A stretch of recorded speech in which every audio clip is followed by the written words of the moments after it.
7 பேரை சிரஞ்சீவின்னு சொல்லுவா.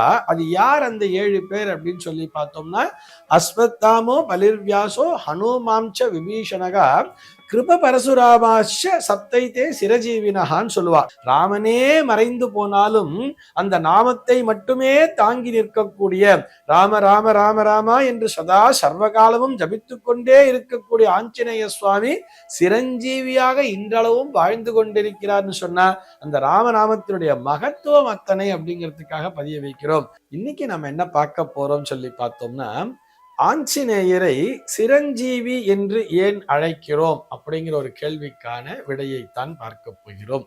சிரஞ்சீவி அப்படின்னு சொன்னா நிரந்தரமாக வாழ்ந்து கொண்டிருப்பவர்கள், இன்றளவும் வாழ்ந்து கொண்டிருப்பவர்களாக நம்பப்படுபவர்களைத்தான் சிரஞ்சீவி என்ற பெயரிலே அழைக்கிறோம்.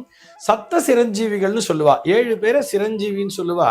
அது யார் அந்த 7 பேர் அப்படின்னு சொல்லி பார்த்தோம்னா, அஸ்வத்தாமோ பலிர்வியாசோ ஹனுமாம்ச விபீஷணகா கிருப பரசுராமாஷ சப்தைத்தே சிரஜீவினகான்னு சொல்லுவா. இந்த 7 பேர் தான் சப்த சிரஞ்சீவிகள். இந்த 7 பேர் இன்றளவும் வாழ்ந்து கொண்டிருக்கிறார்கள் சொல்றா. அஸ்வத்தாமராகட்டும், மகாபலி சக்கரவர்த்தி ஆகட்டும், ஹனுமான் ஆகட்டும், விபீஷணன் ஆகட்டும், வேத வியாசராகட்டும், அதே மாதிரி கிருபாச்சாரியாராகட்டும், பரசுராமராகட்டும், இந்த 7 பேரும் இன்றளவும் வாழ்ந்து கொண்டிருக்கிறார்கள்.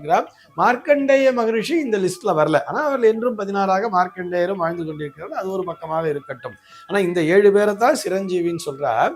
இதுல ஹனுமானை விசேஷமாக சிரஞ்சீவி என்று அழைப்பதற்கான காரணம் என்னன்னு சொல்லி பார்த்தோம்னா, நேற்றைய தினம் அந்த ராமநாமத்தினுடைய மகிமையை பற்றி பார்த்தோம் அல்லவா?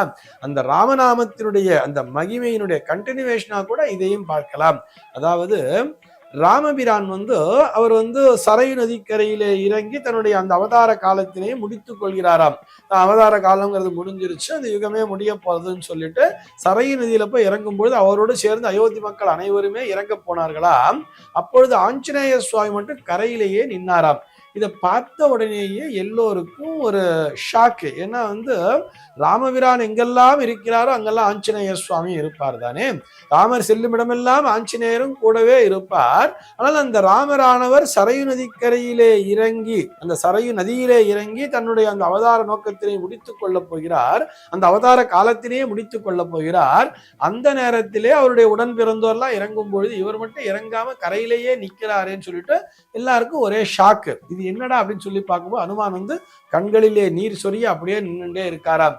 ஏன் ஆஞ்சநேயா நீ வரலையா அப்படின்னு சொல்லி ராமசுவாமி கேட்கும் பொழுது, ராமர் கேட்கும் பொழுது ஆஞ்சநேயர் சொன்னாராம், இப்ப எங்க போறோம் அப்படின்னு சொல்லி கேட்கும் பொழுது வைகுந்த லோகத்துக்கு போறோம் அப்படின்னு சொன்னாராம் ராமர்.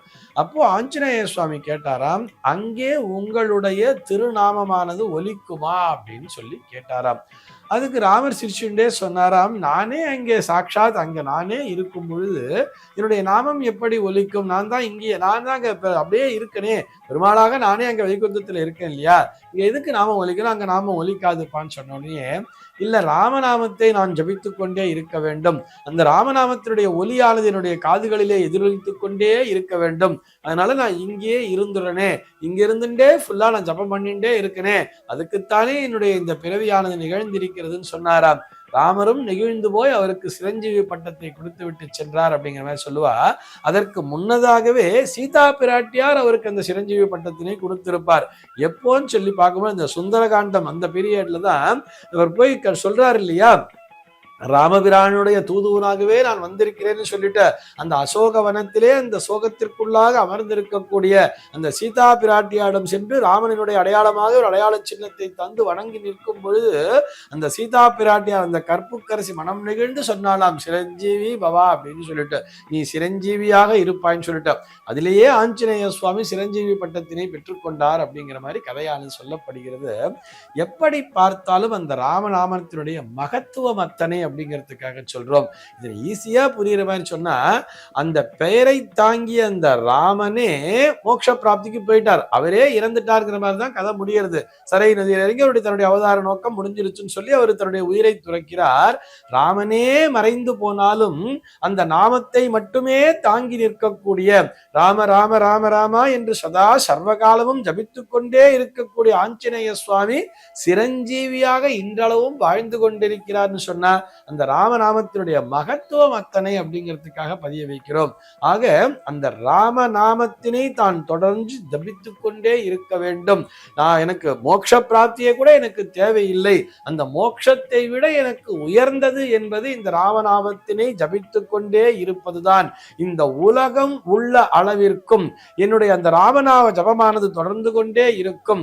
அந்த நாமத்தினை இந்த உலகம் முழுக்க நான் பரப்பிக்கொண்டே இருக்க வேண்டும்.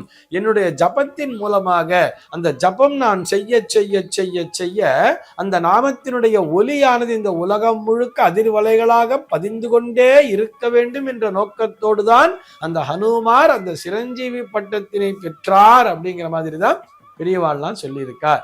எவ்வளவு சிறப்பு இல்லையா ஆஞ்சநேய சுவாமியினுடைய அவதாரம். ஆக நாம ராமநாமத்தை ஜபித்தாலே அங்கே பக்கத்துல ஆஞ்சநேய சுவாமி உட்கார்ந்து பாராம்.